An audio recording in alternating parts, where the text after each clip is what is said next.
¿Cómo se hace? Bueno, acá tienen ustedes algunos instrumentos que se han utilizado en los países de Iberoamérica. Primero, una definición adecuada del rol del juez, confiriéndole poderes, deberes acordes al rol definido, que después vamos a comentar alguna cosa sobre eso. El proceso por audiencia como punto básico, la nulidad absoluta de la audiencia si el juez no va. Esto es esencial. No hay ningún proceso por audiencia que funcione si decimos que el juez tiene que estar y si no va, no pasa nada. Si nosotros miramos nuestros viejos códigos heredados de la vieja ley de enjuiciamiento civil española, en todos decía que el juez tenía que estar. Pero el problema es que no establecía sanción, por lo tanto, ¿qué ocurría? No estaba. La presencia personal de las partes cuando son personas físicas en materias tan importantes como puede ser la laboral es esencial, al menos en la audiencia principal. Sanciones para los que no comparecen a la audiencia injustificadamente. La indelegabilidad de la función jurisdiccional para todos los actos, porque si no la inmediación es una fantasía. La recepción de la prueba en audiencia, pero siempre con una precaución importante: asegurar el derecho de defensa y asegurar el principio de congruencia. A mí me tiene muy preocupado como abogado que hay una tendencia en algunos países de flexibilizar el principio de congruencia. Yo en eso soy un poco radical. Me parece que el principio de congruencia es la última garantía que tiene la parte, y la flexibilización de la congruencia puede ser un problema, salvo en algún caso muy excepcional que se podría admitir. También tenemos que tener un sistema adecuado de notificaciones. Nosotros implementamos las notificaciones electrónicas y está funcionando muy bien. Cada persona tiene su casilla de correo en el servidor del Poder Judicial y está funcionando muy bien. Tenemos que tener un número suficiente de jueces. No se necesitan más funcionarios. Los funcionarios son suficientes porque en un proceso por audiencia lo que se necesita son jueces. Y se necesita, lo que antes hacía un juez y un funcionario, ahora probablemente necesitemos 2 jueces y ese mismo funcionario va a poder atender a los 2 jueces, pero tenemos que multiplicar el número de jueces. Tenemos que tener un sistema que tiene que estar centrado en la asistencia letrada obligatoria, salvo casos excepcionales. Infraestructura necesaria, manejo de la agenda. Esto en Uruguay es un problema. En Uruguay los jueces manejan ellos la audiencia en forma absolutamente independiente y para ellos esto es un valor esencial. Sin embargo, las experiencias en otros países son que sería muy bueno que la agenda la pudiera manejar alguien especializado que viera cómo lograr, con las instrucciones precisas del juez, un adecuado funcionamiento. En Uruguay sorprende mucho cuando van a visitarnos jueces de Paraguay o de otros países que el juez no tiene despacho. El despacho del juez es la sala de audiencias. O sea, el juez no tiene otro lugar a donde retirarse a analizar. Esto no es porque hayamos sido súper inteligentes, era porque éramos tan pobres que no teníamos dinero para crear una sala. Pero a veces la pobreza conduce a buenas ideas. ¿Y qué ocurrió?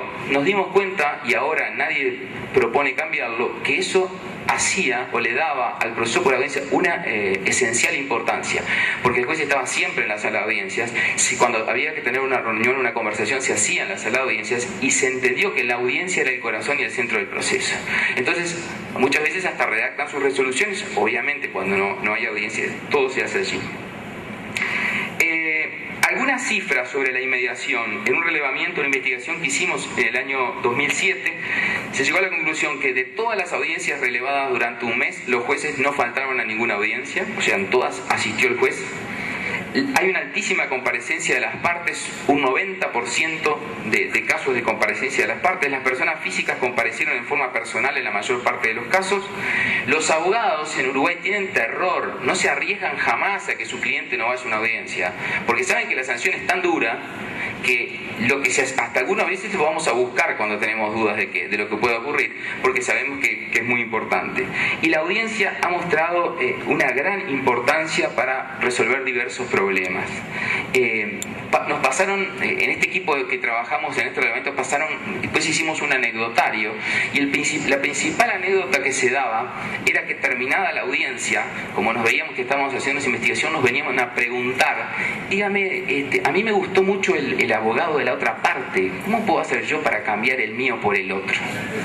No era gente ni especializada en derecho procesal, ni muy culta, ni especialmente inteligente, era gente que se daba interna. O sea, esa publicidad interna del propio cliente que controla al abogado y que controla también al juez. Entonces, esto para mí es absolutamente fundamental.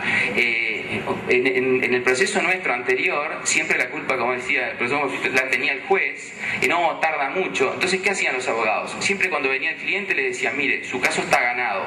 Y cuando lo perdían decían, ¿y qué quiere con el juez que no tocó? Entonces, claro, eso así, ¿verdad?, no funciona.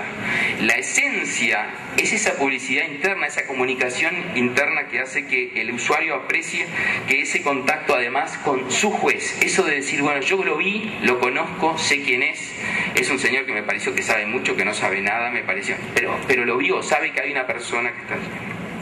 Ahí tienen algunas cifras de esta investigación sobre la comparecencia de las personas físicas a la audiencia. Fíjense, parte actora compareció en un 72% de los casos personalmente, cuando son personas físicas, y un 24.5% compareció por poder, por representante, generalmente el abogado. Y solo hay un 3% de no comparecencia a las audiencias preliminares, estamos hablando de personas físicas.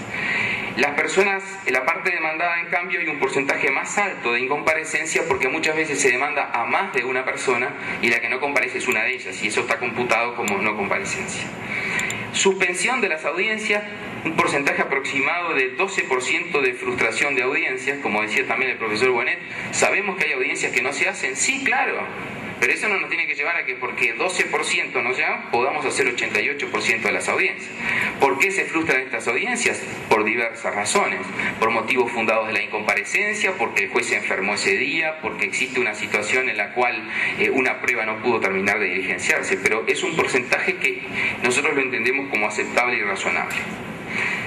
El otro gran principio o el otro gran desafío del derecho procesal es cómo moralizar el proceso. En esta palabra, esta expresión que a mí no me gusta mucho, de moralizar el proceso, porque tiene como un contenido, ¿no?, casi como de alguien que tiene la verdad de lo que está bien y otros que no.